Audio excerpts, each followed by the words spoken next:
G'day Guardians, Roguey here, and today it's time to talk about the most important part of Destiny 2, the very reason for the game's continued existence. I am of course talking about fashion. That's right, this is a Destiny 2 fashion video, and we'll be looking at two of the freshest outfits my hunter's been rocking lately. With the addition of the transmog system and return of the most fashionable exo in the solar system, Ada-1, Guardians all across the tower have been putting form over function and showing some incredible creativity. Over the months since Transmog's release, I've seen some terrific titans, wondrous warlocks, and handsome hunters, so won't you join me, my fellow fashionistas, as we take a step onto the catwalk. First up, we've got a Forest Ranger setup, inspired by the exotic ornament for Orpheus rig of the same name. Now, for any of my fashion loadouts, I do also like them to be functional, which means each revolve around the aesthetic created by an exotic or its ornament. For Forest Rangers, I wanted to go for a foliage-based camouflage look to give off the impression this hunter excels at recon missions in the EDZ, being able to scout ahead, virtually unseen. Now let's go through each slot piece by piece, what set it's from, and how to get it, where possible. In our helmet, I've gone with the Illicit Reaper mask, first obtainable in Season of the Drifter, currently available if Xera's feeling nostalgic. I really like the fabric mask covering the majority of the metal, combined with the pattern that gives off an intimidating look, kinda like if you've seen this, it's too late vibe going on. When going through shaders, most green-based options didn't highlight the mask's markings, and in most cases, cover it completely, which is why I've gone for Horizon Blush. The colours complement each other really well and allow us to appreciate the pattern. Understandably, a red cloth mask with a big bright pattern doesn't scream stealth, so some alternatives to better fit the narrative would be Old Growth or Butterbark. As for alternative ornaments, I was running the Skerrin Corvus mask, obtainable from the Eververse during Festival of the Lost, before I got my hand on the Reaper mask this season. Wearing Skerrin Corvus allows us to suddenly step into a post-apocalyptic narrative where, rather than scouting the EDZ, we are picking through the ruins of New Vegas, trying to scrounge up some caps to spend at the strip. In any case, it fits well with the set, without too much additional modifications. Moving down to arms, we have the most recent addition to the Trials of Osiris armor set, the Pyrrhic Ascent Grasps. Hunters have a lot going on when it comes to arm ornaments, and very rarely can you find a piece that has symmetrical shoulder plates, with the majority opting for one side truly outrageous and the other completely lackluster. Pyrrhic Ascent does a great job of blending in while still providing a clean aesthetic. I'm a big fan of the wraps across the hands and armor featuring wraps in general. The shader we have equipped here is Corrective / Protective, obtained from a flawless Vault of Glass run. This shader gives all of our metal a kind of worn bronze look, like it's seen heavy use, but is still in good condition. We'll be using this shader for all the remaining armor pieces on this set. As for alternative pieces, I'm drawing a blank here. I've tried nearly every hunter shoulder piece that I've unlocked, and none stand out to me. If you have any pieces in mind, feel free to suggest them in the comments, as I'd love some variants of this armor now that the Destiny item manager has enabled ornament slots. While the Forest Ranger ornament was the inspiration for this look, the Substitutional Alloy set, released in Season of the Undying, is what brings it together. The attached foliage on the chest piece really sells the camouflage scout aesthetic we've been going for. You can even see patches of moss that have begun to form, a telltale sign for the type of mission that this hunter favours. The chest piece has a perfect metal to leather ratio and is completely symmetrical, again a rare trait for hunter armour.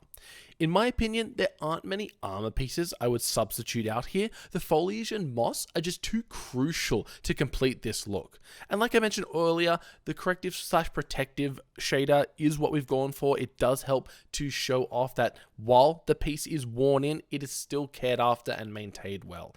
Some of the more traditional green shaders I've used tend to completely blow the moss out. You can't even see it there. And again, it's crucial for maintaining the aesthetic of this look. Forest Ranger by themselves aren't a very flashy exotic. You can really tell they were made in year one when compared with some of the newer releases.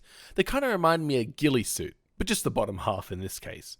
The arrows on the side, they kind of look more like crossbow bolts now that I think of it, which makes me think, how cool would a crossbow exotic be? Something to change up the bow archetype a little bit. The default shader for the Forest Ranger gives it this weird kind of camo vibe that I'd expect to unlock on an early Call of Duty gun from Call of Duty Modern Warfare 2. So once again, we've gone for corrective/protective. Both the default look and Calliope's Lullaby feel very out of place here, so Forest Ranger remains the best option. Since I like my fashion loadouts to also be functional, I haven't played around too much with some of the legendary ornaments available for the leg slot, so please send through any suggestions you may have of a legendary piece that would fit in here. The only thing that comes to mind right now is of course the substitutional alloy legs. Lastly, we come to the most important part of a hunter's loadout, the cloak. A hunter's cloak is what ties the entire look together. For me, this was an easy choice. The substitutional alloy cloak was the clear winner, reinforcing the set with extra foliage around the neck on both the front and the back. While a recurring theme with this set is the worn but in good condition, the cloak leans heavily in the worn side, with multiple holes and tears throughout. Just like the chest piece, we also have multiple instances of moss growing around the hood. We can see signs that this cloak was once full length, but after repeated strikes in the EDZ, where off the beaten path was a requirement, those days have long since passed. The second fashion loadout that we'll be looking today is my take on an Eliksni Guardian. Eliksni are renowned scavengers, best known for recycling and reusing anything they can get their hands on. One of my favourite quotes comes from the lore entry on the Junkyard Navigator, a ship added in Season 15, which reads, "Waste is a human word, my friend, one that has no Eliksni translation," said by the spider. So the idea that an Eliksni Guardian would stumble across the bones of a deceased Ahamkara and think, you know what, these would make a great set of sleeves, I find very humorous. The interlace mask helps us achieve that alien aesthetic that we are going for with this loadout. Clearly designed to be worn by an Eliksni, any Guardian wearing this would feel right at home on wrists. Released as part of the Season Pass in Season of the Splicer, this helmet is the obvious choice for my Eliksni Guardian. Even though the gear has been scavenged from various sources, doesn't mean we can't make it look brand new.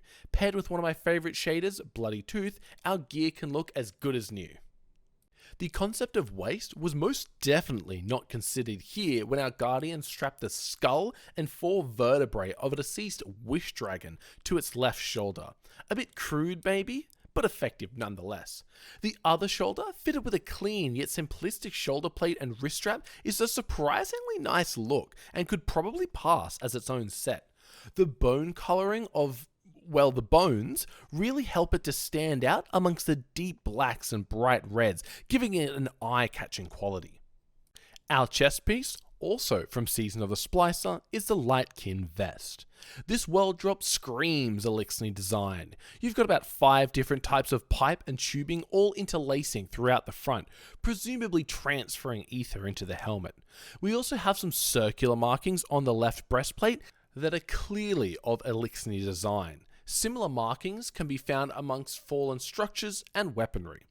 And finally, with 8 small pockets on the belt, we've got plenty of storage for the occasional scavenge or two. For our legs, the Siegebreaker strides are my choice here.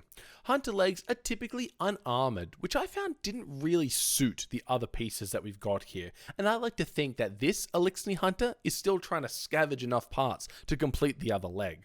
Our first deviation from the Bloody Tooth shader here has us using Crucible Prestige, which, on most armor pieces, is overwhelmingly red and white. It actually works perfectly here. The black is a similar intensity as Bloody Tooth, but also provides us a white stripe on the leg that complements the young Ahamkara's spine. These legs were unlocked from Season Pass in Season of Arrivals. And finally, our cloak. When the Steeplechase cloak first dropped from the Season Pass and Season of the Hunt, I absolutely hated it. Its default shader, the weird little spikes on the hood, it just felt so out of place and I could never see myself using it. how wrong I was. I went through many different cloak options before I landed on the steeplechase cloak, as my past dislike for it clouded my judgment. When I eventually came around, it was clear that it was the best option. Once again, we're seeing the white highlights, in this case the pattern on the cloak, really complement the young Ahamkara's spine. I hope you've enjoyed today's Hunter fashion show. I've got plenty of transmog sets I'd happily make similar videos for, so keep an eye out for the next one. As always, Guardians, I'll see you next time.